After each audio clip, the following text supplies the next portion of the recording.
₹5 ₹10 ఇస్తామని అవి లాక్కుని ఆ బియ్యాన్ని స్మగ్లింగ్ చేస్తున్నారు. సరే, ఆ బియ్యాన్ని వెనక్కి అమ్ముకునే పేదవాడి బలహీనత కావచ్చు, లేకపోతే పేదవాడికి ఇంతో అంత పంట వస్తుంది కాబట్టి మన దగ్గర. నాకు బాగా గుర్తు, ఒకసారి రాజశేఖర రెడ్డి గారు సీఎంగా ఉన్నప్పుడు అసెంబ్లీలో రోషయ్య గారు ఒక మాట అన్నాడు, మన రాష్ట్రంలో ఉన్న కుటుంబాల కంటే మన రాష్ట్రంలో ఉన్న రేషన్ కార్డులు ఎక్కువ ఉన్నాయి, బహుశా మనం పక్క రాష్ట్రం వాళ్ళకి ఏమైనా ఇచ్చాము రేషన్ కార్డు అని డౌట్ వస్తూ ఉంటుంది నాకు. అని నిజమే, సిస్టంలో అదొక లోపం ఉంది. రేషన్ కార్డులు అడిగిన వాడికి అడగని వాడికి ఇదొక జాతరలాగా ఇచ్చేశారు. ఓట్ల రాజకీయం. వాడికి రేషన్ అవసరమా లేదా, వాడు మనం ఇచ్చే బియ్యం తింటాడా లేదా, ఇవేమీ ఆలోచించరు. దరఖాస్తు రాగానే కార్డు ఇచ్చేస్తారు. సో ఇలాంటివన్నీ ఇదైపోయి ఆ బియ్యం మొత్తాన్ని స్మగ్లింగ్ రీసైక్లింగ్ చేసి మిల్లుల్లో మళ్ళీ పాలిష్ పెట్టించి ఇంతలా ఉన్న బియ్యాన్ని కూడా సన్నగా 4 సార్లు పాలిష్ చేస్తే సన్నగా అయిపోతుంది. దాన్ని షిప్పులో చూశారు కదా, మన పవన్ కళ్యాణ్ కాకినాడ షిప్ యార్డ్లో చూశారు కదా మీరు. అలాంటివి గడిచిన 5-6 ఏళ్ళుగా జరుగుతున్న కార్యక్రమం ఇది. సో అది మన కాకినాడ షిప్ యార్డ్లో మనం చూసాం. పవన్ కళ్యాణ్ వెళ్ళి అక్కడ కొంత రైస్ని పట్టుకోవడము, ఆ షిప్ని సీజ్ ద షిప్ అని అన్నది కూడా బాగా వైరల్ అయ్యింది. ఉంటే మా వాళ్ళు ఇప్పుడు అదే చూపిస్తారు. సో ఇది ఒక ఇదైతే, ఇప్పుడు ఆంధ్రప్రదేశ్లో బయటపడుతున్న వ్యవహారం ఏంటి అని అంటే, కొంతమంది వైసీపీ నేతలు గతంలో ఎమ్మెల్యేలుగా మంత్రులుగా చేసిన వాళ్ళకి సొంతంగా ఉన్నాయి గోదాములు, వాళ్ళ బినామీ పేర్లతో కూడా వాళ్ళ గోదాములు ఉన్నాయి. దాదాపు 5-6 పేర్లు బయటకు వస్తున్నాయి ఇప్పుడు. వీళ్ళు ఏంటి అంటే, ఆ గోదాముల్లో పౌర సరఫరాల శాఖ నిల్వ చేసుకునే బియ్యం అక్కడ నిల్వ చేస్తారు, వాళ్ళ గోదాములే. ఆ గోడౌన్స్ను నిల్వ చేస్తే గోడౌన్లో నిల్వ చేసినందుకు రెంట్ ప్రభుత్వం వాళ్ళకి కట్టాలి. అంటే ఆ డబ్బులు మళ్ళీ వాళ్ళకే వస్తాయి. ఇప్పుడు ఆ గోడౌన్లో నిల్వ చేసిన బియ్యం మాయమైనవి అనేది ఇప్పుడు గడిచిన నెల రోజులుగా రాష్ట్రాన్ని కుదిపేస్తున్న అంశం. మచిలీపట్నంలో పేర్ని నాని, మాజీ మంత్రి పేర్ని నాని గారి భార్య పేర్ని జయసుధ గారి పేరు మీద గోడౌన్స్ ఉన్నాయి. ఆ గోడౌన్స్లో 3,000 పైచిలుకు టన్నుల బియ్యం మాయమైంది అనేది ఇనిషియల్గా చెప్పారు. చెప్తే 3,000 టన్నుల అని అనుకున్నారు అందరూ. తర్వాత అది మళ్ళీ కాస్త 4 రోజుల తర్వాత కాదు 4,500 టన్నులు అన్నారు. ఇప్పుడు తేల్చింది ఏంటి అంటే 7,500 టన్నుల బియ్యం.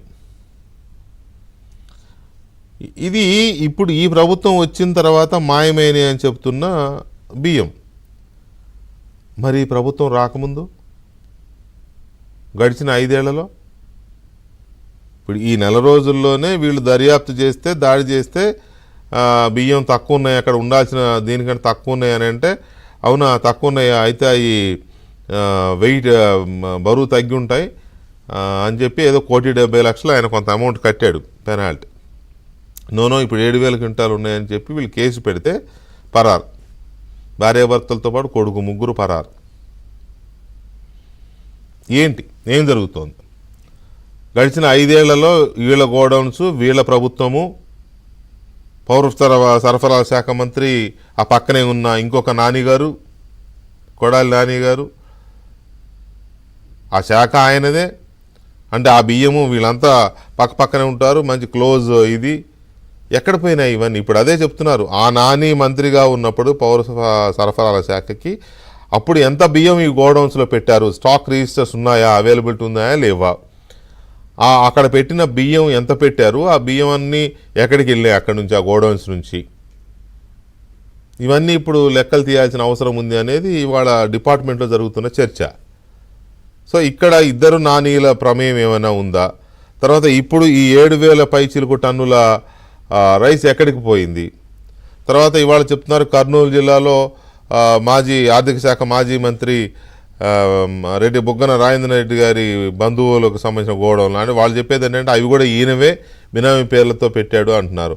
అక్కడ ఒక దాదాపు 2,000 టన్నులు అక్కడేదో మాయమైనట్టుగా చెప్తున్నారు. అట్లాగే ఉత్తరాంధ్రకు చెందిన మరొక సీనియర్ నేత బినామీ పేరు మీద కూడా గోడౌన్స్ ఉన్నాయి అంటున్నారు. తర్వాత బాపట్ల జిల్లాలో ఒక సీనియర్ నేత, ఆయనకి గోడౌన్లు ఉన్నాయని చెప్తున్నారు. ఇట్లా ఒకటి కాదు, గత ప్రభుత్వ హయాంలో చాలామంది నేతలు కాకినాడ చంద్రశేఖర్ రెడ్డి గారిది అయితే చెప్పవసల షిప్ దాన్ని ఏమంటారు పోర్టే అయింది. దానికి కాకినాడ పోర్ట్ అని పెట్టారు, బియ్యం పోర్ట్ అని పెడితే అయిపోయేది. పోర్టే ఆయన కబ్జాలో ఉంది. మొత్తం కేవలం బియ్యం పంపడానికి మాత్రం పెట్టుకున్నట్టుగా కనపడుతుంది. సో ఎక్కడ చూసినా ఈ రకమైన స్మగ్లింగ్, ఈ రకమైన గోడౌన్స్, ఈ రకమైన రైస్ మాయమవ్వడం, ఈ పందికొక్కులు మామూలుగా బియ్యం ఇప్పుడు చిన్నప్పుడు ఒక గబగబా అనమని అంటే అనేవాళ్ళు, గాదిలోన కందిపప్పు గాది కింద పందికొక్కు, స్పీడ్గా అనరా అంటే అది అనడం వచ్చేది, నాలుగు తిరిగేది కాదు. ఇప్పుడు ఈ బియ్యం ఈ పందికొక్కులు ఎక్కడ పోయినాయి? ఎన్ని కోట్ల పందికొక్కులు అయితే ఇన్ని వేల టన్నుల బియ్యాన్ని తినేస్తాయి. అసలు ఎక్కడ తప్పించుకున్నాయి? నెల రోజులైంది ఇక్కడ జరిగింది. ఇగో వీళ్ళు నిందితులు అని చెప్పి కేసులు పెట్టడం మొదలెట్టి అరెస్టులు అవలా, పట్టుకోలా, వాళ్ళు తుర్రుమన్నారు. అసలు తుర్రుమని అవకాశం ఇస్తున్నారా లేకపోతే వాళ్ళే పారిపోతున్నారా? మీకంటే ముందు వాళ్ళకి తెలిసేలాగా లీకులు వెళ్తున్నాయా? ఎవరు అధికారులకు చేతులు ఎవరు కట్టేస్తున్నారు అరెస్టులు చేయకుండా? దర్యాప్తు ముందుకెళ్లకుండా అధికారులను ఆపుతున్నది ఎవరు? కూటమి ప్రభుత్వంలో ఉన్న కొంతమంది పెద్దలు ఏమన్నా సహకరిస్తున్నారా? లేకపోతే ఏమన్నా పార్ట్నర్షిప్స్, లేకపోతే వ్యాపార లావాదేవీలు, లాలూచీలు ఏమైనా ఉన్నాయా? ఏదో ఉంది, ఏదో లేకపోతే ఎందుకు ఒక్క అరెస్టు కూడా జరగడం లేదు? ఇది ఇవాళ ప్రజాబాహుల్యంలో తీవ్రంగా జరుగుతున్న చర్చ.